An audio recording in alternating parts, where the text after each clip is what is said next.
Screen પર દેખાતા આ વ્યક્તિને ઊભા રહેવાના પણ હોશ નથી અને આ જ વ્યક્તિએ કાર ચલાવીને 9 વાહનોને અડફેટે લીધા છે.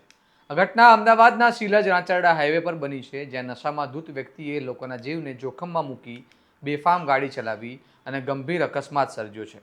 આવો વિગતે વાત કરીએ આ ઘટના વિશે આ અહેવાલમાં. નમસ્કાર, હું ચિરાગ વર્ષાબેન, આપ જોઈ રહ્યા છો સ્વમાન. અમદાવાદના શીલજ રાંચરડા હાઈવે પર ગઈકાલે રાત્રે એક ચોંકાવનારી ઘટના સામે આવી છે, જ્યાં નીતિન શાહ નામના વ્યક્તિએ પોતાની કિયા કાર નશામાં ધૂત હાલતમાં પૂરપાટ ઝડપે હંકારી અને સ્ટીયરિંગ પર કાબુ ગુમાવતા એક પછી એક કરીને કુલ 9 વાહનોને અડફેટે લીધા, જેના કારણે રોડ પર વાહનોના કચ્ચરઘાણ મળી ગયા અને લોકોમાં દહેશત ફેલાઈ ગઈ. સદનસીબે આ ઘટનામાં કોઈ જાનહાનિ થઈ નથી, પરંતુ વાહનોની હાલત જોઈને અંદાજો લગાવી શકાય છે કે જો કોઈ પદયાત્રી કે બાઇક ચાલક સીધા તેની ઝપટમાં આવી ગયા હોત તો મામલો કેટલોય ભયાનક બની શક્યો હોત.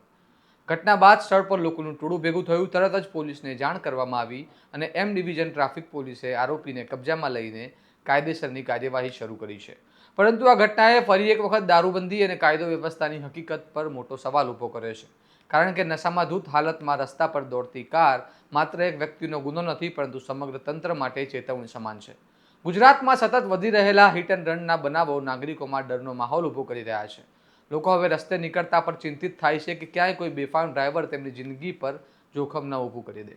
અને અહીં સૌથી મોટો સવાલ એ છે કે દારૂબંધી હોવા છતાં લોકો દારૂ પીને વાહનો કેવી રીતે ચલાવે છે.